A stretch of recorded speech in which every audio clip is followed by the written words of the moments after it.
وكذلك جعلناكم أمة وسطا لتكونوا شهداء على الناس. Al-Quran pelita di kegelapan zaman. Al-Quran pelita cahaya kita itu di kegelapan zaman. Hadirin yang dirahmati Allah Subhanahu wa Ta'ala, yang pertama bahwa pada zaman jahiliyah itu zaman gelap gulita, zaman yang penuh kekejaman, kekerasan, hukumnya hukum riba, siapa yang kuat dialah yang menang, yang lemah menjadi santapan untuk yang kuat.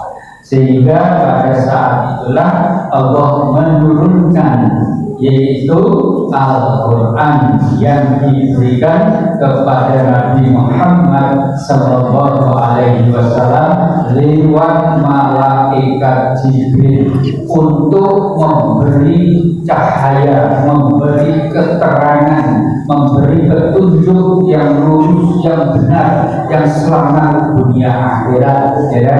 Dan itulah turunnya Al-Quran pada waktu itu, yaitu sekitar Rasulullah berumur 41 tahun, atau yang umum 40 ya, karena Nabi diangkat menjadi Rasul dan Nabi itu adalah umur 40 tahun.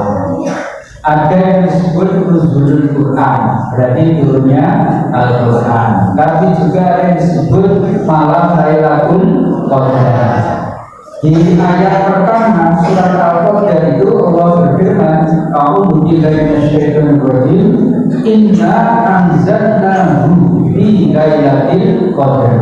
Sesungguhnya kami turunkan Al-Qur'an itu di malam Qadar. Tetapi di surat Al-Baqarah ayat 185 Allah berfirman, "Syahrul Ramadan alladzi unzila fihil Qur'an hudan lin-nasi wa bayyinatin minal huda wal furqan." Di bulan Ramadan itu diturunkan Al-Quran sebagai petunjuk bagi manusia dan penjelas petunjuk serta pembeda antara yang hak dan batin, antara cahaya dan kegelapan. Itu ya, itu di Al-Baqarah 185. Kemudian berkembang di dunia atau di masyarakat ada istilah peringatan nuzulul Quran. Nuzulul Quran itu tanggal berapa? 17 Ramadan. Malam ini sudah tanggal berapa? 17 Ramadan. Puasa kita sudah dapat 16. Terawih kita nanti ini yang ke-17. Berarti pas persis malam ini adalah nuzulul Quran. Lalu apa bedanya? Apa itu Quran diturunkan pada 17 Ramadan dengan diturunkan di malam Qadar? Malam Qadar itu kan malam 10 hari terakhir yang ganjil di bulan Ramadan. Karena Rasulullah pernah bersabda bahwa carilah malam Qadar itu di 10 hari terakhir di malam ganjil pada bulan Ramadan. Berarti malam 21, malam 23, 25, 27, 29. Nah, 10 hari terakhir itu kita diperintah oleh Rasulullah supaya dia untuk melakukan ibadah, semangat ditegakkan malamnya, dihidupkan malamnya, ya, dan dibangunkan keluarganya untuk itikaf, gitu ya. Nah, jamaah bedanya apa? Itu menurut para ulama dibagi dua dunia Al-Quran itu. Yang pertama dari Lauhul Mahfuz ke Baitul Izzah, langit dunia itu total. Jadi diturunkan lawaz total di Baitul Izzah. Ini yang menerima malaikat, ya. Kemudian dari Baitul Izzah ke Nabi Muhammad SAW itu diturunkan berangsur-angsur. Nah ini tahap yang kedua ya. Tahap pertama disebut malam Qadar, tahap yang kedua disebut nuzulul Quran. Jadi ada bedanya ya. Nah, malam Qadar setiap tahun ya terjadi malam Qadar, yaitu malam yang berkah, malam yang nilainya lebih baik daripada 1000 bulan. Ya, jadi setiap tahun terjadi. Kalau turunnya Al-Quran, nuzul Qurannya itu secara berangsur-angsur. Kemudian sekilas pengertian nuzul Quran dan malam Qadar. Sekarang kita kaji tentang Al-Quran melintang ke 8 zaman. Karena Allah Subhanahu wa Ta'ala berfirman di dalam yaitu surat Fussilat ayat 44. A'udzu billahi minasyaitonir rajim. Qul huwa lil ladzina amanu hudaw wa shifaa'un wal ladzina la yu'minuna fi adanihim waqrun wa huwa 'alaihim amma ulaika yunadawna mimma kana min ba'id. Fussilat ayat 44. Katakanlah, siapa disuruh mengatakan ini? Tentunya Nabi Muhammad sallallahu alaihi wasallam. Hakikatnya untuk kita juga. Katakanlah, Al-Quran itu adalah petunjuk bagi orang-orang yang beriman dan penyembuh bagi penyakit-penyakit mereka. Sedangkan bagi orang-orang yang tidak beriman, Al-Quran itu adalah beban yang berat di dalam memperdengar mereka atau pendengaran mereka. Al-Quran itu adalah kegelapan yang menutupi mereka. Itu kalau orang-orang yang tidak beriman. Jadi kalau bagi orang beriman sebagai petunjuk, sebagai cahaya, sebagai penerang dalam kegelapan. Tetapi kalau bagi orang yang tidak beriman itu suatu hal yang berat sekali mereka dengarkan ya. Sangat berat, bahkan mereka anti dengan Al-Quran. Mereka itu adalah orang-orang yang dipanggil dari tempat yang sangat jauh, jadi tidak jelas. Ini firman Allah ada di surat Fussilat ayat 44. Sedangkan di ayat yang lain, yaitu Allah berfirman surat An-Nahl ayat 89.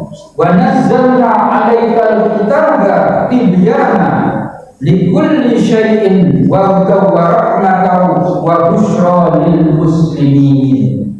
Dan kami Allah turunkan kepadamu Alkitab atau Al-Quran untuk menjelaskan segala sesuatu dan petunjuk serta rahmat serta kabar gembira bagi orang-orang yang berserah diri, artinya orang-orang yang muslim seperti Quran dengan ini. Kalau ini adalah bagian daripada kita mendapat rahmat dan kita akan bergembira ketika mendapatkan Al-Quran.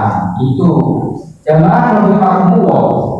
Dan di ayat lain juga ditegaskan oleh Allah di surat Toha ayat 123 sampai 124, di mana Allah berfirman di dalam firman-Nya itu Alhamdulillah minasyaitonir rajim, famanittaba'a hudaya ya, famanittaba'a hudaya, siapa yang mengikuti petunjukku fala yadillu wa la yadhur, maka dia tidak akan tersesat dan tidak akan celaka.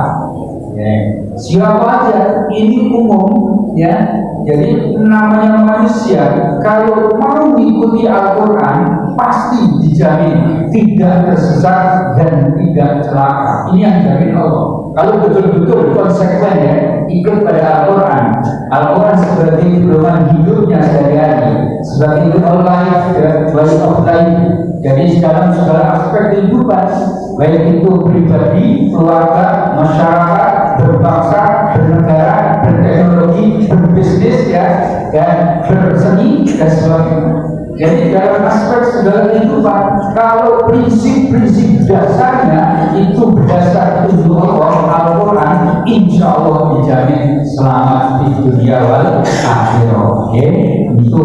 Tapi sebaliknya, wa man a'rada an dzikri fa inna lahu ma'isyatan dhanka wa nahsyuruhu yaumal qiyamati a'ma.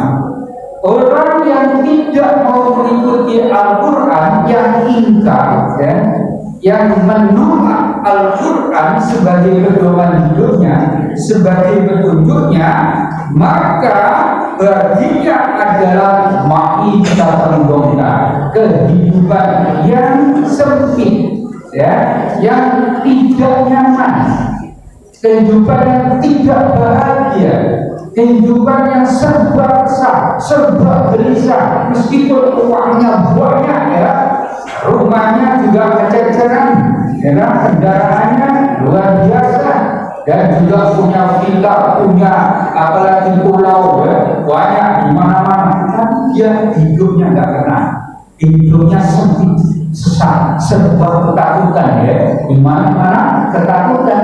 Jadi kita yang sederhana, yang biasa-biasa, ini menjadi tenang hidupnya karena kita mengikuti Al-Quran. Nah, orang yang tidak mengikuti Al-Quran seperti itu, coba orang yang sudah tidak mengikuti Al-Quran itu, masya Allah, duit-duit triliunan bisa merampok, gitu betul. Kenapa begini? Maka Indonesia ini diumumkan sing merampok memberi BBM dan 1.000 triliun. 1.000 triliun itu di mana duit ditumpuk namanya juta inflasi ada cukup. Allah, itu seragayun luar biasa. Itu ngaplos, ngoplos, pertalite dan pertama tinggal nama rakyat dari awak diri dibujuki akan dirinya, yaitu selama-lamanya. Wa suruh yaumal qiyamati aman, nanti dikumpulkan oleh Allah di akhirat itu dalam keadaan buta, buta semua. Lalu protes pada saya itu, ya Allah, mengapa kami kau kumpulkan di sini dalam keadaan buta, ya Allah? Dulu kami itu melihat, ya Allah, meripat saya tajamnya, apalagi kalau ada uang merah, ya Allah, maka ketok. Lah sekarang kok buta, ya Allah, gak ketok apa ini? Duit abang itu gak ketok, doa itu gak ketok, ya Allah. Ya Allah, terus Allah jawab, inilah akibat kamu dulu melalaikan Al-Quran.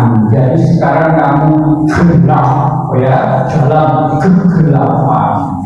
Oleh karena itu di zaman sekarang, di zaman pertama Jahiliyah, sekarang di zaman modern juga banyak manusia-manusia tidak mengindahkan norma-norma kebaikan khususnya Al-Quran, sehingga kelakuannya podo sakar diri, podo berbugal, podo yaitu jadi perampok.